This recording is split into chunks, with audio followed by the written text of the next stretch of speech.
Okay guys, so we're gonna make some ear wire today. So I've got my little baggie that says SS on it, that's for sterling silver. Got a foot of it.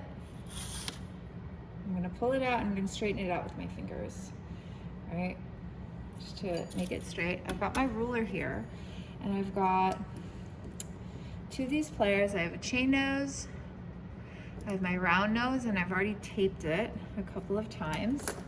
A few times actually, to just on one side so that I don't make any marks. I've got my cutters. I have either a wooden dowel, you can even use a round pencil, a pair of chopsticks. I mean, basically anything that has this kind of thickness, or ideally you have a bezel mandrel, which I generally use. And then if I'm making, you know, the same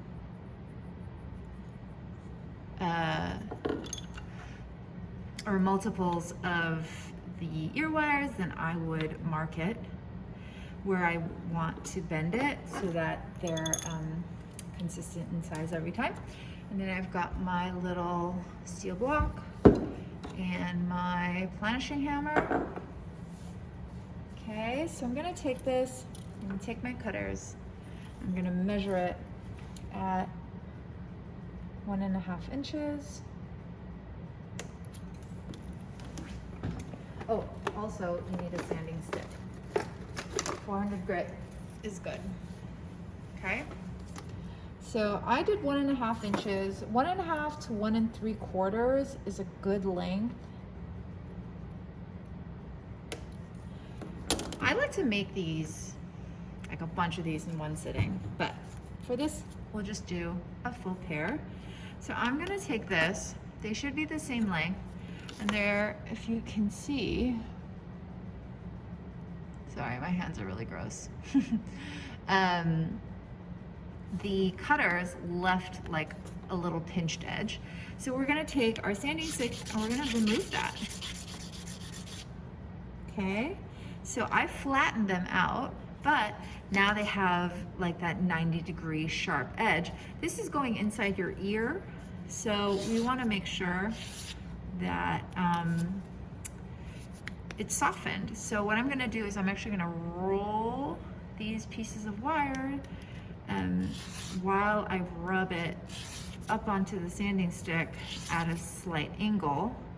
So you should be kind of basically beveling this, which will soften it. Same thing on this side, file or sand it flat.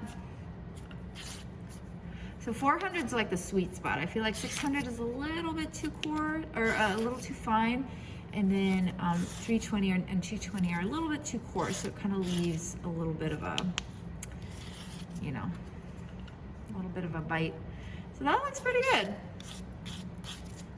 Okay, you can do like, I'll do 6 of these at once and I'll just run it over. Okay, so then I've got my little pliers, my round nose. So the tape side is going to be on the top, right? So I'm going to take this and I'm going to roll it to make a circle. Now it's made a mark here, which is great because now I know exactly where that should sit. So both of them should be about the same size. You can also take a Sharpie here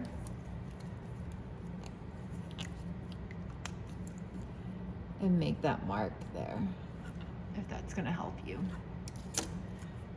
Okay, so you can make this circle bigger or smaller depending on the style of your earring.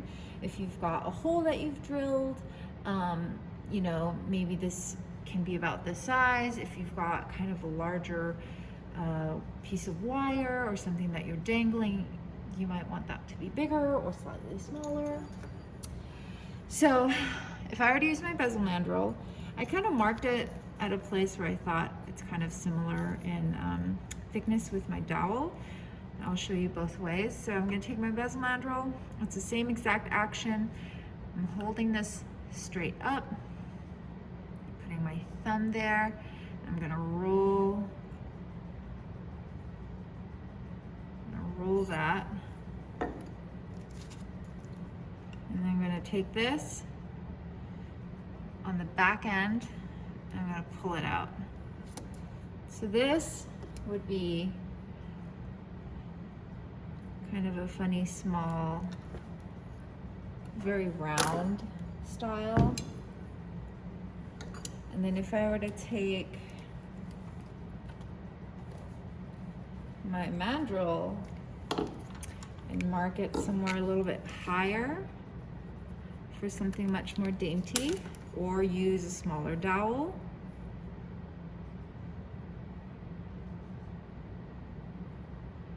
And I can get kind of more of the classic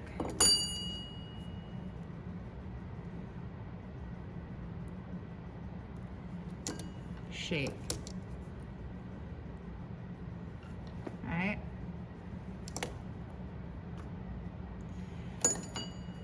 You do want that to meet. So remember, this is sterling silver wire. This is not your wire with the bends on the end, because that's solder. Now a yellow mallet, if you've got these that are a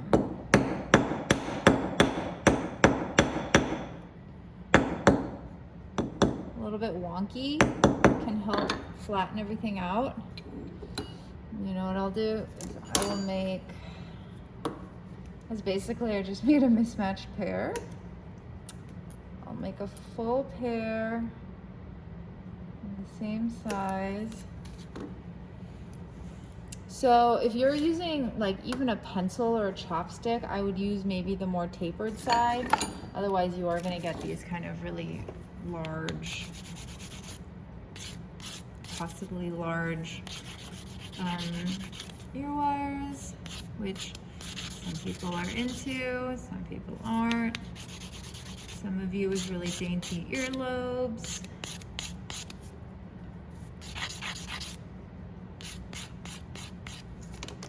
Okay, it's the same thing. I'm gonna curve this, curve this. So one of them is here. So that one's gonna be really funny and short looking. And this one, oh, there's the mark. That one's gonna go there.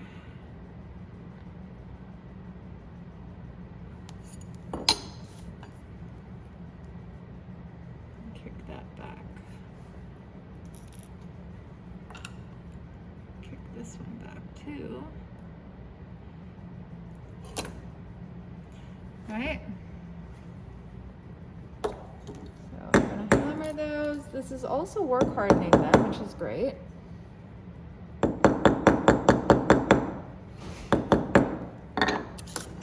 And we'll take our finishing hammer and hammer this part out and flatten it. It gives it like a nice little decorative element, as well as work hardens it, makes it a little stronger. And then from here, if you wanted to take your little doodads that you made and put them on, you just open it up like a jump ring, so off to the side, right? You don't pull it out this way, you pull it back. And you slide your little thing on, snuggle it back up. You want that to touch, and now you've got your earring. Easy.